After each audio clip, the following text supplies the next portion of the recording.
Yo les gens, c'est Siremia, et nous voici pour une nouvelle présentation de deck Yu-Gi-Oh! Donc le deck Magidos, je vous l'avais promis, je vais vous le faire. Donc déjà, faut savoir que tous les monstres ont un effet commun, Magidos, sauf la Xyz, qui est de retourner dans le deck à chaque fois qu'ils sont détruits par une carte de l'adversaire. Et voilà, sur ce, on va commencer la présentation, pour éviter de réciter ses effets à chaque fois. Donc la magie de laine, donc elle, quand elle est invoquée normalement ou par flip, on va chercher une carte depuis notre deck et on l'ajoute à la main. Une carte Magidos, monstre Magidos. Après on a la Gelange. Donc la Gelange, elle, c'est la plus puissante du deck, c'est elle qui fait tout le deck pratiquement. Donc elle, quand on la sacrifie, on peut la sacrifier pour aller invoquer depuis le deck un monstre Magidos. Il est indestructible au combat jusqu'au prochain jeu, quand il a été invoqué par l'effet, le monstre. Et jusqu'à la prochaine à notre prochaine phase, on le renvoie dans le deck. Donc voilà, donc ça c'est très puissant. Mais comme elle est sacrifiée, elle revient pas dans le deck. Donc après, on a Uto. C'est un monstre niveau 3. Donc lui, on peut bannir une carte qui est dans notre cimetière pour invoquer un monstre Magidosé depuis le deck. Et donc on l'invoque directement spécialement. Et du coup, il est très bien en combo avec la Gelange. Avec la Gelange, on sacrifie, on invoque Uto. Et on la bannit pour invoquer un monstre. Donc on a Mésaglace, qui lui, lorsqu'il est invoqué spécialement, mais qui a un monstre bête Magidos, donc Uto par exemple, et bah lui, on va tutoriser une carte... on va tutoriser une carte magie ou piège, Magidos. Donc lui c'est le tuto pour les magies et pièges. Après on a Néofeuille, 3 Néofeuilles. Il y en a qui le jouent en 2. Moi j'aime bien en 3 parce que lui quand il est invoqué normalement, on invoque spécialement un autre Magidos. Donc lui il permet de... Comme ils reviennent tous dans la main, généralement il va servir beaucoup. Enfin il y en a il joue à 2, moi je préfère le jouer à 3.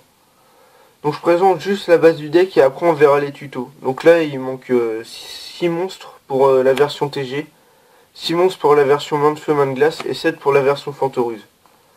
Donc après je joue 2 châteaux, il y en a qui le jouent en 3, moi je le joue en 2. Donc le château, quand on le joue, il renvoie tous les Magidos qui sont dans le cimetière directement dans le deck. Et après il donne 500 d'attaque et de défense aux Magidos. Et les Magidolcés qui doivent être envoyés dans le deck par un de leurs effets sont renvoyés à la main à la place. Donc là on a le ticket. Je le joue en 2, il y en a qui le jouent en 1. Moi j'aime bien le jouer en 2 parce que je trouve son effet quand même vachement pratique. Donc c'est une carte magie continue. Lorsque une ou plusieurs cartes Magidos sont envoyées depuis le terrain ou cimetière à la main ou au deck, on va tutoriser une carte monstre Magidos et on l'ajoute à la main. Et il a un autre effet, c'est que s'il y a un monstre Elf Magidos, et ben on invoque directement le monstre au lieu de l'ajouter à la main. Et on peut utiliser cet effet qu'une fois par tour, en position d'attaque, face recto par contre. Après, 2 lances interdites, ça je dis pas, vous connaissez certainement. Un Raigeki vu qu'elle est autorisée, pourquoi se priver. Je joue 2 typhons, 2 ou 3 c'est possible. Après on passe au piège. Une trappe sans fond. Un dispositif d'évacuation obligatoire. Un hommage torrentiel. Un avertissement divin. Compétence de percée. J'aimerais bien le jouer en 2 mais en attendant je le remplace par chaîne démoniaque. Une force de miroir. Et 2 Magidolcé Palouza. Donc Magidolcé Palouza, on invoque spécialement nombre de choix de monstres Magidos depuis ma main. Et elle a une phase, on mélange dans le deck. Donc elle permet de faire un OTK carrément. Parce que vu on tuto pratiquement tout le temps, ce deck est vraiment stable parce que on peut tutoriser n'importe quand pratiquement. On a tout pour tuto. On a 2 tickets. On a 3 Mésaglace. Et on a 3 magies de laine. Et tout est en 3. Du coup c'est vraiment très bien. Donc on va passer à la version TG, je dirais les Xyz à la fin. Donc la version TG c'est quoi? C'est je joue 3 attaquants, Donc c'est un synthoniseur, donc ça permet de faire des synchros. 3 loups de guerre. Donc lui, il s'invoque spécialement. Quand on peut l'invoquer spécialement quand l'adversaire a des monstres et pas nous. Donc c'est un peu un cyberdragon TG mais en moins fort. Sauf qu'il est synthoniseur. Et quand il est détruit et envoyé au cimetière, et ben on va chercher un monstre TG, attaquant accepté. Il y a le loup de guerre que je joue. Donc le loup de guerre TG, lui, quand une carte a été invoquée spécialement, on peut invoquer le loup de guerre TG. Lorsqu'un monstre de max niveau 4 sont invoqués spécialement, on va l'invoquer. Et il a aussi l'effet d'aller chercher, quand il est détruit, d'aller chercher un autre monstre TG. Du coup, on peut aussi le jouer en défense pour se protéger quelques tours. Mais c'est pas le but. C'est vraiment le but, c'est de faire des synchros. Et enfin, une petite TG aimant, parce que ça donne toujours un petit effet de surprise. Et c'est vraiment bien. Parce que si TG, on a souvent des TG en main et tout. Et franchement, ça fait toujours son petit effet. Et c'est vraiment marrant de la jouer. Donc elle, on sélectionne un monstre contrôlé par l'adversaire et un monstre TG face recto qu'on contrôle. Et on échange le contrôle de ces monstres. Donc généralement on va donner soit un loup de guerre pas très puissant, ou un vieux attaquant à l'adversaire. Et on va récupérer un bon gros monstre X6 qui va invoquer. Ça m'est déjà arrivé de la jouer pour choper un Big Eyes ou quelque chose comme ça. Donc pour la version TG, voilà. On va mettre un peu. Après on a la version Fantoruse. Donc la version Fantoruse, je trie vite fait mes cartes, voilà. Donc c'est 3 Giganchi. Donc les Fantorus, ils ont un effet commun, c'est qu'on peut pas les invoquer spécialement. On peut pas les invoquer sauf si un autre monstre Fantorus. Donc on est obligé de les poser. Ils ont des effets face verso. Donc excusez-moi, je remets les cartes bien. Donc lui, quand on le retourne, on va chercher un monstre, quand il est retourné face recto. On peut aller cibler, on peut aller chercher depuis notre deck à notre main un monstre Fantorus égal, dont le niveau est égal au nombre de Fantorus qu'on a. Donc quand on va le révéler, on en aura un. Et vu que j'ai que des monstres niveau 1 Fantorus, et chaque tour on peut le repasser face verso. Tous les Fantorus on peut les repasser face verso à chaque fois. Donc 2 lanternes. Donc elle, quand l'adversaire nous attaque directement un monstre face verso, ou un monstre Fantorus, donc on peut l'invoquer spécialement et annuler l'attaque. Donc lui, il permet de tenir un tour, même deux attaques on peut tenir avec lui. Donc c'est vraiment pas mal. Et le spectre, 2 spectres. Donc lui, quand un monstre Fantorus est détruit, on peut invoquer le spectre pour piocher une carte. Donc lui, il permet de piocher et de se protéger en même temps. Donc vraiment le deck Fantorus c'est vraiment pour tenir un peu plus longtemps, histoire de pouvoir faire les combos avec la Jolange. Le Jolange ou tout, c'est vraiment pas mal. Donc on va passer à l'extra. Donc ça c'est l'extra basique. Donc pour tous les decks. Ah oui, et le deck main de feu, main de glace. Donc c'est le deck main de feu, main de glace avec le support, c'est 3. Je n'ai pas les cartes, je les mettrai je mettrai les images sur les côtés. Donc c'est 3 mains de feu qui a pour effet la main de feu, si je dis pas de bêtises, c'est de détruire. Quand elle est détruite et envoyée au cimetière, et quand elle est envoyée au cimetière depuis le terrain, on peut cibler un monstre de l'adversaire, le détruire et invoquer une main de glace. Et la main de glace, c'est le même effet, sauf que c'est pour détruire les pièges. Donc franchement, c'est vraiment très fort. Et après, on peut rajouter une carte comme compétence de percée en plus. Donc je pense que je vais me le faire prochainement, ce deck, avec les supports main de feu, main de glace, parce que c'est vraiment très bien. Et c'est vraiment très fort. Donc on peut tenir 6 tours facilement. Parce qu'à chaque fois, la main de feu va invoquer la main de glace, la main de glace, la main de feu, depuis le deck. Donc c'est très fort et très stable. Donc après pour l'extra basique, on a 2 reines. Donc c'est la seule X6 Magidols, mais c'est celle qui fait que le deck est si fort. Donc elle, on peut détacher un matériel X6, puis cibler max 2 cartes Magidols dans le cimetière, mélanger ces cartes dans le deck. Et on va cibler max 2 cartes de l'adversaire. Et les renvoyer dans le deck. Donc il n'y a pratiquement rien qui compte cet effet. Parce qu'on renvoie dans le deck, on les détruit pas. Et du coup c'est vraiment très fort. Et ça va en combo avec le ticket. Et vu que c'est un monstre elfe, et ben en plus on invoque le monstre au lieu d'aller le chercher et l'ajouter à la main. Donc après moi j'aime bien jouer 2 cow-boys. Donc après c'est un extra basique. Hein. Un numéro 100, honneur silencieux arche. Donc lui je pense que vous connaissez. On peut détacher 2 matériels de cette carte, cibler un monstre invoqué spécialement contrôlé par l'adversaire. Et on l'équipe à ce monstre. Et donc je reprends. Donc lui, il permet, s'il est détruit, on peut détacher un matériel X6, de retirer un matériel X6 à la place de cette carte, de la détruire, donc ça permet de tenir.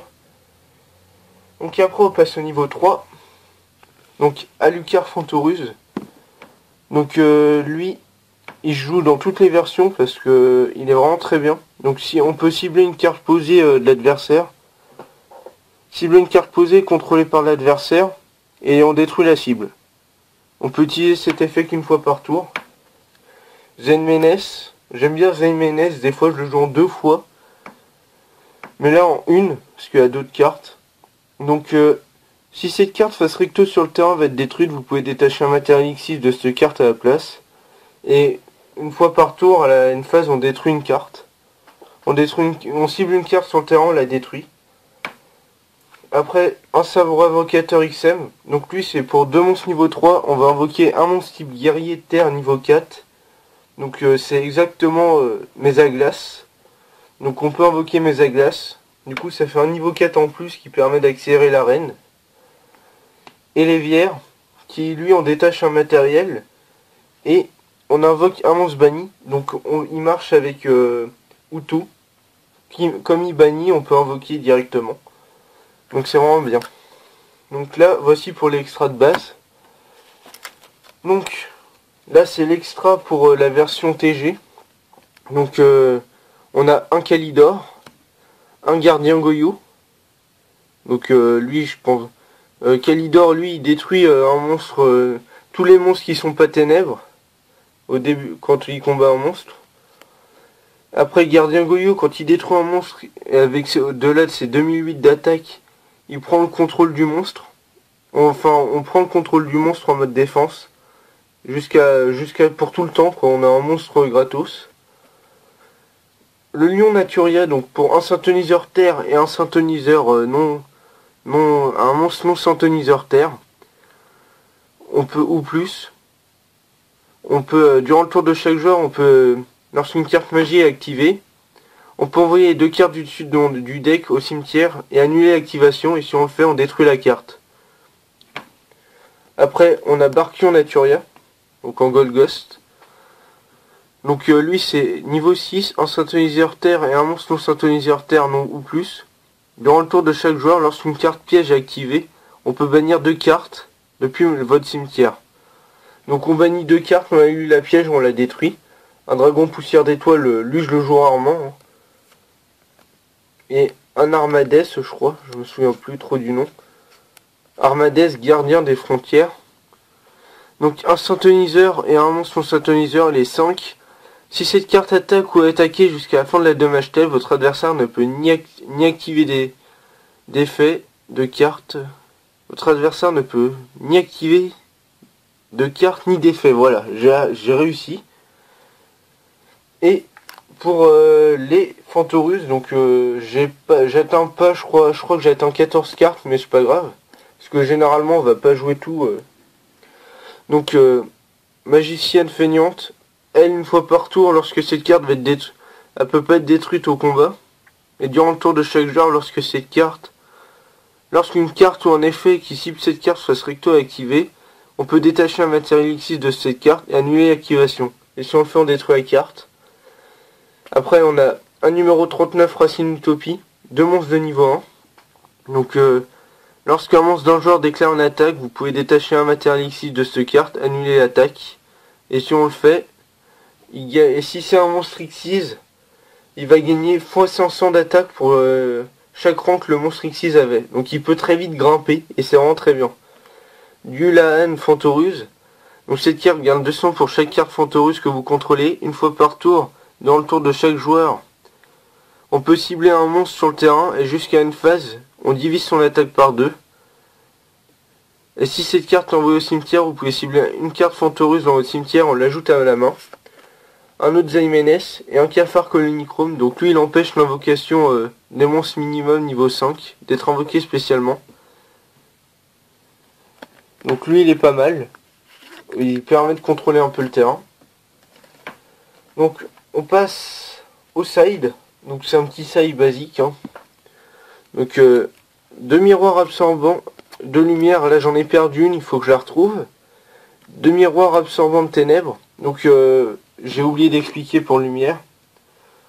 Donc lui, le miroir de ténèbres, lorsqu'un effet de monstre ténèbres est activé sur le terrain ou dans le cimetière, on l'annule. Et pour lumière, c'est la même chose, mais pour les monstres lumière. Une corcesse ténébreuse, donc un piège rapide qui annule les invocations spéciales des monstres et les détruit. 2 combats en présence de l'empereur. Donc ça, c'est vu qu'on a pratiquement que des terres, à part les supports, mais c'est pas grave. Donc on peut contrôler qu'un attribut de monstre et on envoie tous les monstres face recto contrôlés au cimetière. Tous les autres. Un bonhomme de neige carnivore. Un ou deux, je sais plus. Illusionniste d'effet. Fossile Dina Pachycéphalosaure. J'arrive à le dire à peu près. C'est imprononçable. Donc lui, il annule aucun joueur peut invoquer spécialement. Et quand on l'invoque, il détruit tous les monstres qui ont été invoqués spécialement. Donc lui, il compte les monstres qui ont beaucoup d'invocations spéciales. 2 cancrelats volants. Lui, quand il y a 2 monstres de même niveau sur le terrain de l'adversaire, on l'invoque sur son terrain et il peut plus faire d'invocation Xyz avec les monstres qu'il a. Donc genre il fait rabbit, l'adversaire fait rabbit, on fait cancrelat volant, on lui blanque ses monstres. Et donc 2 cancrelats max. Voilà, donc j'ai essayé de faire un peu plus rapide que la dernière fois.